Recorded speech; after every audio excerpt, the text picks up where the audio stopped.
Hello friends, স্বাগত জানাই আপনাদেরকে ইউটিউব চ্যানেলের এই নতুন ভিডিওতে। চলুন ফ্রেন্ডস, আমরা দেখে নেব গতকালকের ভিডিওতে আমরা সাপোর্ট রেজিস্ট্যান্স জোনগুলো কীভাবে মার্ক করেছিলাম এবং সেগুলো কতটা কার্যকারী হয়েছে। তা নিফটি আমরা 15 মিনিটের টাইম ফ্রেমে চলে এসেছি। তা নিফটি এখানে আমরা গতকালকের ভিডিওতে আলোচনা করেছিলাম নিফটি যদি 24,110-এর উপরে 15 মিনিটের একটি স্ট্রং গ্রিন ক্যান্ডেল ক্লোজ হয়, সেখানে আমাদের আপার সাইডে প্রথম টার্গেট হওয়া উচিত 24,190 এবং সেকেন্ড টার্গেট হওয়া উচিত 24,290। তা আপনারা এখানে লক্ষ্য করলে বুঝতে পারবেন ফ্রেন্ডস, নিফটি কিন্তু মর্নিংয়ে 24,110-এর উপরে স্ট্রং গ্রিন ক্যান্ডেলটি ক্লোজ হয়েছে 15 মিনিটের। এই লক্ষ্য করলে চার্টে দেখতে পারবেন, এটা হচ্ছে আমাদের 15 মিনিটের স্ট্রং গ্রিন ক্যান্ডেল। 24,110-এর উপরে ক্লোজ হওয়ার পরে সেখানে কিন্তু আমাদের আপার সাইডে 24,190 প্রথম টার্গেট এবং সেকেন্ড টার্গেট 24,290। এই দুটো টার্গেট কিন্তু আমাদের ননস্টপ আমরা মুভ ক্যাপচার করতে পেরেছি। তা আপনাদের সামনে এই চার্টটা তুলে ধরার তুলে ধরার উদ্দেশ্য হচ্ছে এই যে আমার এই জন্য কিন্তু চ্যানেলের টিআরপি বাড়ানোর মোটেও উদ্দেশ্য নেই। আমার উদ্দেশ্য হচ্ছে সততার সঙ্গে আপনাদের সামনে চার্টটি তুলে ধরা এবং টেকনিক্যাল অ্যানালাইসিসটি তুলে ধরা। তা আমরা যদি সঠিকভাবে টেকনিক্যাল অ্যানালাইসিস নিয়ে কাজ করি তাহলে সেখানে খুব সহজেই কিন্তু আমরা কিন্তু নিফটি এবং ব্যাঙ্ক নিফটিতেও বড় বড় মুভগুলো ক্যাপচার করতে পারি। তা চলুন ফ্রেন্ডস, আমরা দেখে নেব যে 30শে এপ্রিল বৃহস্পতিবারের জন্য নিফটি এবং ব্যাঙ্ক নিফটিতে আমরা ট্রেডিং প্ল্যান কীভাবে করতে পারি। আর তার আগে আমি আমার নিজের ব্যাপারে পরিচয় দিই ফ্রেন্ডস। আমি আশুরঞ্জন দাস। আমি বিগত 9 বছরেরও বেশি সময় থেকে শেয়ার মার্কেটের সঙ্গে যুক্ত। আর আমি প্রতিদিন আসি এই চ্যানেলের মাধ্যমে নিফটি এবং ব্যাঙ্ক নিফটি কীভাবে ট্রেডিং প্ল্যান করতে হয়। আপনারা যদি ডেলি ভিডিও আপডেট পেতে চান অবশ্যই চ্যানেলটি সাবস্ক্রাইব করে বেল বাটনে হিট করে দেবেন। চলুন ফ্রেন্ডস, মূল ভিডিওটি শুরু করা যাক। তা নিফটি আমরা বর্তমান 15 মিনিটের টাইম ফ্রেমে চলে এসেছি।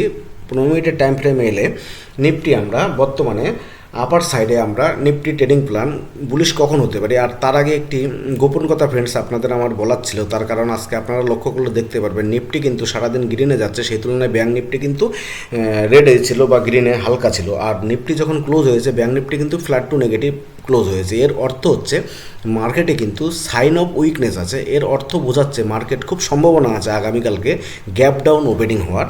তা সেক্ষেত্রে আমাদের আপার সাইডে যখন আমরা এন্ট্রি প্ল্যান করব সেক্ষেত্রে আমাদের খুব সতর্কতার সহিত এন্ট্রি প্ল্যান করতে হবে। তার কারণ হচ্ছে আগামীকাল গ্যাপ ডাউন তো ওপেনিংয়ের পাশাপাশিও আগামীকাল হচ্ছে গিয়ে মার্কেট চালু, শুক্র শনি রবি 3 দিন আমাদের মার্কেট বন্ধ। সেক্ষেত্রে থিটা ডিকের কারণে অপশান কিন্তু খুব তাড়াতাড়ি ডিকে হওয়ার সম্ভাবনা আছে। তা সেক্ষেত্রে খুব সতর্ক সহিত আমরা ট্রেডিং প্ল্যান করব এবং আপার সাইডে আমরা কালকে কন্ডিশন 2 অ্যাপ্লাই করব, সেটাও টেকনিক্যাল চার্ট অনুযায়ী। তা চলুন ফ্রেন্ডস, এখন আমরা দেখে নিই আপার সাইডে প্রথম কন্ডিশন 1 আমাদের কী হওয়া উচিত। কন্ডিশন 1 আমাদের আপার সাইডে আমরা নিফটি বুলিশ কখন হতে পারি। নিফটি আমরা বুলিশ তখনই হতে পারি নিফটি যদি 24,150-এর উপরে 24,150-এর উপরে 15 মিনিটের একটি স্ট্রং গ্রিন ক্যান্ডেল ক্লোজ হয়।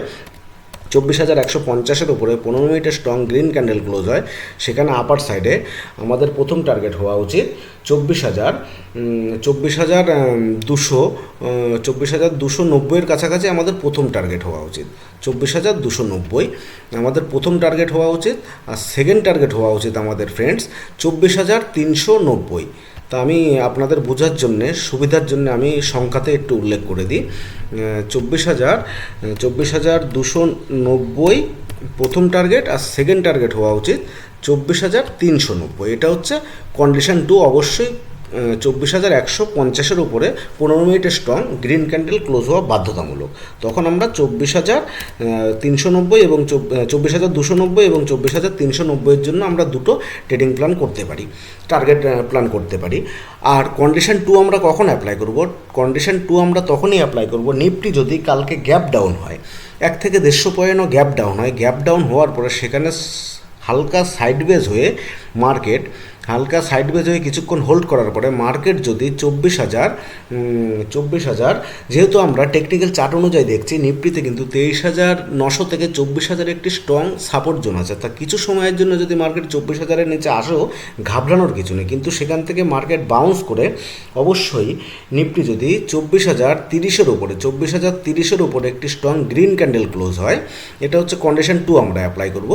তা 24,030-এর উপরে 15 মিনিটের স্ট্রং গ্রিন ক্যান্ডেল ক্লোজ হয়, সেখানে আমাদের আপার সাইডে তখন সেক্ষেত্রে টার্গেট হওয়া উচিত 24,150-এর ঠিক 10 পয়েন্ট নিচে 24,140-এর কাছাকাছি আমাদের প্রথম টার্গেট হওয়া উচিত। 24,140-এর কাছাকাছি আমাদের প্রথম টার্গেট হওয়া উচিত। এটা হচ্ছে কন্ডিশন 2। সেক্ষেত্রে কিন্তু আমরা 150-এর টার্গেট অপেক্ষা করবো না, 24,140 হচ্ছে আমাদের প্রথম টার্গেট। আর সেকেন্ড টার্গেট তখন আমাদের হয়ে যাবে 24,290 এবং থার্ড টার্গেট হবে 24,390। তখন কিন্তু আমাদের টার্গেট হবে 3টে। অবশ্যই টেলিং স্টপ লস বাধ্যতামূলক।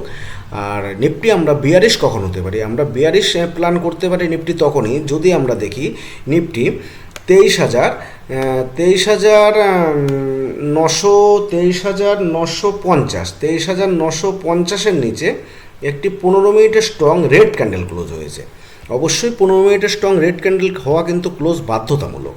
তা 23,950-এর নিচে 15 মিনিটের স্ট্রং রেড ক্যান্ডেল হয়ে ক্লোজ হয়েছে। সেখানে আমরা ডাউন সাইডে একটি টার্গেটই আশা করতে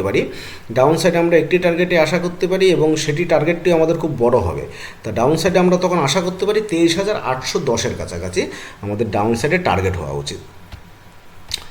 23,810-এর কাছাকাছি ডাউন সাইডে আমাদের তখন টার্গেট হওয়া উচিত।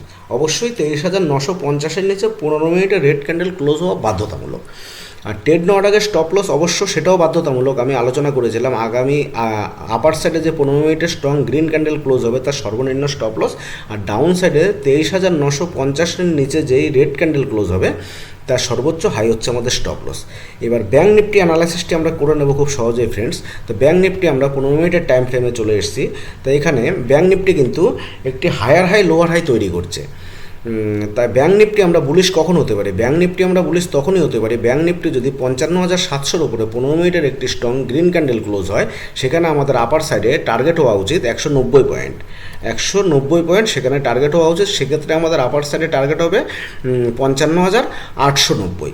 55,890-এর কাছাকাছি 190 পয়েন্ট আমাদের টার্গেট হওয়া উচিত। 55,700-র উপরে কিন্তু স্ট্রং গ্রিন ক্যান্ডেল ক্লোজ হওয়া বাধ্যতামূলক। আর ডাউন সাইডে আমরা বিয়ারিশ কখন হতে পারি? বিয়ারিশ তখনই হতে পারে ব্যাঙ্ক নিফটি যদি 55,200-র নিচে 15 মিনিটের একটি স্ট্রং রেড ক্যান্ডেল ক্লোজ হয়। তাহলে সেখানে ডাউন সাইডে আমাদের 190 পয়েন্ট ডাউন সাইডে আমরা টার্গেট আশা করতে পারি। সেখানে আমাদের ডাউন সাইডে ব্যাঙ্ক নিফটি টার্গেট হওয়া উচিত 55,010-এর কাছাকাছি। অবশ্যই ট্রেড নেওয়ার আগে স্টপ লস বাধ্যতামূলক। একই পদ্ধতিতে নিফটি এবং ব্যাঙ্ক নিফটিতে আমাদের স্টপ লস হওয়া উচিত। ধন্যবাদ ফ্রেন্ড ভিডিওটি দেখার জন্য এবং সঙ্গে থাকার জন্য। ভিডিওটি কেমন লাগলো কমেন্ট সেকশনে অবশ্যই জানাতে ভুলবেন না।